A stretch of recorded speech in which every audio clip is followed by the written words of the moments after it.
Hey, welcome back to Taming the Perilous Skies, 100 Days Until Launch. Doesn't that guy ever shower? Does he always wear the same shirt? Yeah, apparently he does. Wink. And so today is day until launch. Okay, so this week is all about bringing story to a multimedia world. And today I want to talk about games and gaming. This week was Russ Nickel, who actually was a big inspiration behind my company, Spoken, and one of the funniest guys I've ever known. But gaming, people creating interactive experiences. I told you about my AskBrian.ai chat, but as far as like games go, I've got games in Taming the Perilous Skies. I've got several games that I've invented and gone pretty deep on, frankly. Yes, people play Quidditch. J.K. Rowling, thank you for that one. Yes, in anti-gravity, people can play actual Quidditch. There's zero-G dodgeball. There's all sorts of stuff that is just variations on a theme that you might have already heard about. But there are 3 games that I invented with the book. This first one I actually invented years ago. I just never brought it to life. Where's it fit? Where's it fit? It's a game that plays off of my passion for ontologies and knowledge graphs, where you see various topic bubbles, right? And based on your own expertise, maybe you'll get more points or less, and if you get it right. And so topic bubbles. And so you're creating these connections.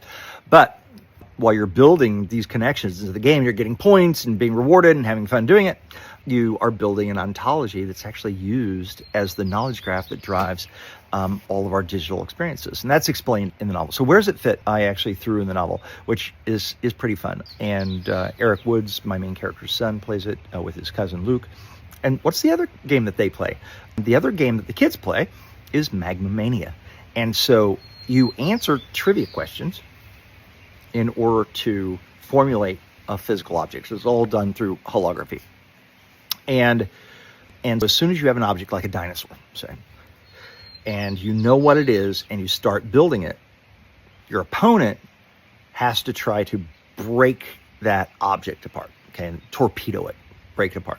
So the idea is, you know what it's supposed to be, you're trying to build it, they try to break it down, and then they try to build something, you break that down. It's called Magma Mania. It's like magma, it's like all very amorphous. There's an adult version with actual magnetic balls that you can put into actual physical objects, and I cover that in One Man's Persistence, my novelette. Magma Mania is another game. The third, though, that I kind of like the most is Blockin'. What is Blockin'? Blockin' is a very big physical game, and so it's played on a field, but 3-dimensionally, anti-gravity after all. And so there are 8 by 8 by 8 blocks. Okay. And what does that mean? 8 meter, like blocks about this big, 8 by 8. So that's 64 per layer, and then 8 of those, 8 layers. Okay. And so 512 blocks. The idea is that there's 2 teams of 8 against each other, and the blocks go in patterns of color, and you have to jump on the blocks to lock them in place. And as long as you get so many in a row of the same color, you get to lower to the ground and you'll get those points. But it becomes a very physical game as people try to knock people off blocks and blocks go into each other. There's injury. It's pretty dangerous.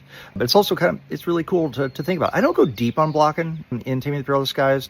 Jack used to play blocking, and so there's a thing that's happening in Obama Arena in DC that's with the blocking team, but I don't go deep on it. But it's a fun game that I have gone through all the gameplay rules around.